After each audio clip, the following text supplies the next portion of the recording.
Morning young brigade. आप सभी को स्वतंत्रता दिवस की हार्दिक शुभकामनाएं।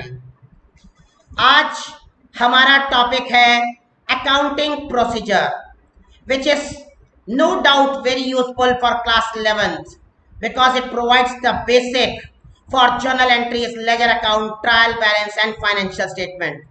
जिस बच्चे का अकाउंटिंग प्रोसीजर टॉपिक अच्छा होता है वो सभी journal entries, ledger account, trial balance और अंत फाइनेंशियल स्टेटमेंट तक बहुत अच्छे से परफॉर्म कर पाता है। My dear students, my dear children, this topic is useful for class 12 students also, as in Viva teachers used to ask questions from these topics. So make your basics strong and understand the topic now. Bachon, there are two approaches. One is modern approach and the another one is traditional approach.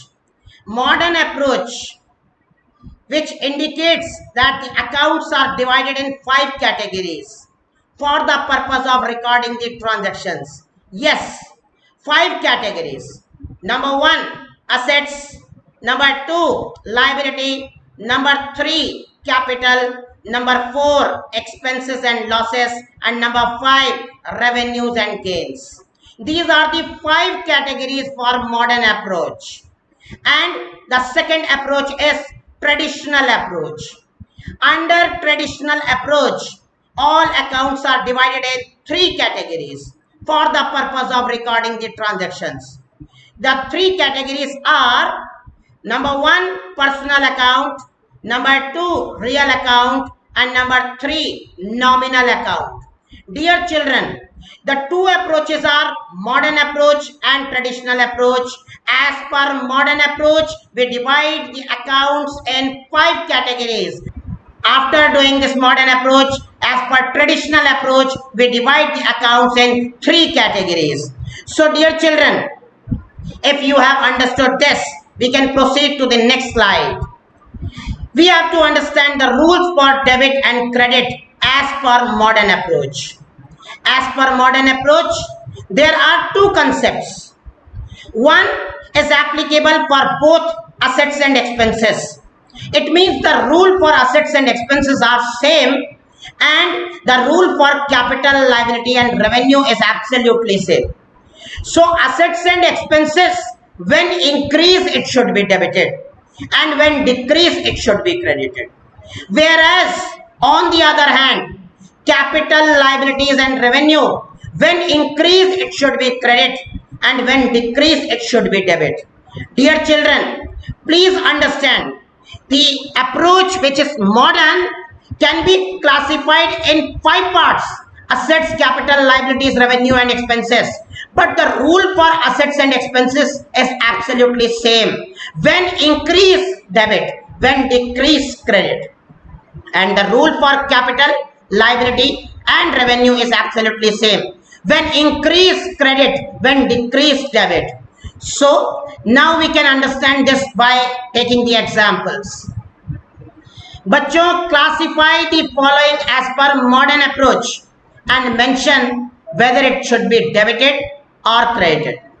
Dear children, the first one is building purchased. What is building? Building is an asset, and when purchased, asset is increasing. So when asset increase, it should be debited. Next one is salary paid. Salary is an expense, and when salary is paid, the expense is increasing. When expense is increasing, it should be debited. Then comes revenue received, that is rent received. When rent is a revenue, it is increasing when we are receiving it.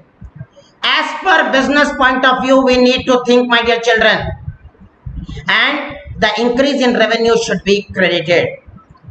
Machinery sold. Machinery is an asset, and when selling the machinery, it is decreasing the asset, so it should be credited. Loan taken from State Bank of India. This loan is a liability, my dear children, and liability is increasing as we are taking the loan. So increase in liability should be credited. So this is the way to understand the modern approach.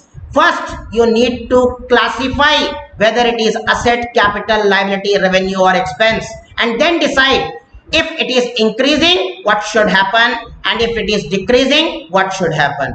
So if you understood this slide, then we can proceed to the next slide, my dear children. Next slide indicates the traditional approach rules. Obviously, the rules for debit and credit as per traditional approach, which is also known as golden rule of accounting. My dear children, as per golden rule, the accounts can be classified as personal account, real account and nominal account. The rule for personal account is debit the receiver and credit the giver. Whereas rule for real account is debit what comes in and credit what goes out. The rule for nominal account is debit all losses and expenses and credit all gains and incomes. Dear children, these three rules are known as golden rule, and this is very much applicable in our accounting. When we are classifying the accounts correctly, yes, the rule is applied correctly, and at that moment you will be able to do the journal entries in appropriate manner, and it will help you to prepare ledger accounts, trial balance and financial statements till the end, and you will get the end product of accounting like this. So dear children, the same question I am taking, classify the following as per traditional approach and also mention whether it should be debited or credited. So bachon, the first one is building purchased. You better understood earlier, building is an asset, but every asset which is indicated here in the form of building is real account. Dear children, all assets are real account except bank balance, debtors, prepaid expenses, accrued income. So dear children, you should understand this. Building is a real account. Building, machinery, goodwill, furniture, these are all assets and real account in nature. So the rule applicable is debit what comes in, credit what goes out. When building is purchased, it's coming in. So the rule is applicable here, comes in, hence it should be debited.